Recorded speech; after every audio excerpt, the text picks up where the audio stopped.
Hello' friends, বিচিত্ৰ বাৰ্তালৈ পুনৰ সকলোকে স্বাগতম জনাইছোঁ। মই আজি বনাইছোঁ এটা মাছৰ আঞ্জা। কেনেকুৱা হয় জনাব। এয়া চাওকচোন, মই মাছখিনি প্ৰথমতে ধুই লৈছোঁ, ভালধৰণে ধুই লৈছোঁ।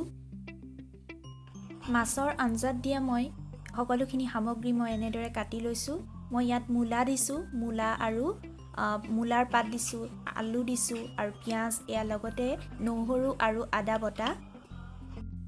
ধুই লোৱা মাছখিনিত মই এনেদৰে নিমখ আৰু হালধি জোখমতে দি লৈ ভালদৰে সানি লৈছোঁ, যাতে হালধি আৰু নিমখখিনি মাছখিনিত সোমাই পৰে। এতিয়া মই কেৰাহীটো গৰম কৰি তাত অলপ মিঠাতেল দি ল'লোঁ। এতিয়া খুব কমকৈ মাছ কেইটামানকৈ লৈ মই ভাজি লৈছোঁ, যাতে কমকৈ লৈ ভাজিলে মানে সোনকালে সিজে আৰু মাছবোৰ ভাঙি নাযায়। সেইবাবে মই কমকৈ লৈ টাকৰকৈ লৈ মই সেইখিনি ভাজি লৈছোঁ। পুঠি মাছ আচলতে মোৰ খুব প্ৰিয়। সকলোৱে চাগে পুঠি মাছ ভালেই পায় আৰু পুঠি মাছটো খুব সোৱাদ। এনেদৰে ফ্ৰাই কৰি খাই বেছি ভাল লাগে। যিকোনো পাচলিৰ লগত দিলে ই সোৱাদযুক্ত হৈ পৰে। মই খুব ভাল পাওঁ আচলতে। এনেদৰে পুঠি মাছ দৃষ্টিশক্তিৰ কাৰণেও খুব ভাল। গতিকে যদি খোৱা নাই কোনোবাই এনেদৰে মূলাৰ লগত দি বা অন্য যিকোনো পাচলিৰ লগতে দি এনেকৈ জোল কৰিও খাব পাৰে বা ফ্ৰাই কৰিও খাব পাৰে। মই আজি খাইছোঁ, গতিকে আপোনালোকক মই বাকীখিনি কেনেধৰণে বনাইছোঁ সেয়া মই আপোনালোকক দেখাম।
এইখিনি মোৰ এতিয়া ভাজি হৈ গ'ল, ৰঙা পৰিছেই। এতিয়া পাচলিখিনি দি ল'লোঁ। এতিয়া মই এইখিনি ভালধৰণে লৰাম। কেইবাবাৰো লৰোৱাৰ পাছত অলপ সিজা যেন দেখিলে তাত অলপ পানীও দি দিম। কিন্তু ভালদৰে লৰাই ল'ব, ঘপককৈ পানী দি নিদিব। এয়া মই শেষৰবাৰ লৰাইছোঁ, বাকী কিবাৰ নেদেখুৱালোঁ। এয়া চাওক, সিজিছেই, আলুবোৰ প্ৰায় সিজিছে। এতিয়া মই ইয়াত পানী দিম। গৰম পানী ব্যৱহাৰ কৰিলে বেছি ভাল। পিছে মই গৰম পানী উতলাবলৈ নহ'লেই সেইকাৰণে ঠাণ্ডা পানীয়ে দিছোঁ। হ'লেও একো নাই, কিন্তু পৰাপক্ষত গৰম পানীয়ে দিব, সোনকালে উতলিব।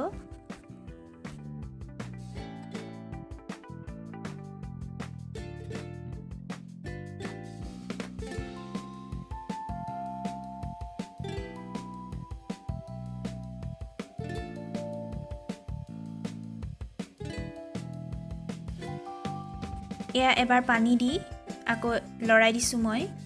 পানীটো অকণমান শুকোৱা যেন দেখিলে আৰু অকণ দি ল'ব পাৰে, বা অলপ জুলীয়াকৈ কৰোঁ বুলিলে অলপ ইয়াতকৈ আৰু অকণমান পানী দি ল'ব পাৰে।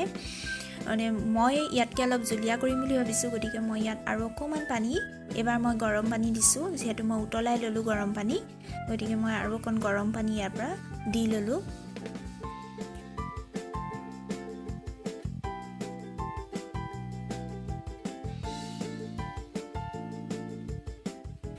এইবাৰ মোৰ হৈ গ'ল, পানী মই ইমানটোৱেই ৰাখিছোঁ। এতিয়া মই ইয়াত মাছখিনি দি দিম। যিখিনি মই মাছ ফ্ৰাই কৰি থৈছিলোঁ গোটেইখিনি নিদিওঁ, অলপ ফ্ৰাই কৰি খাবলৈও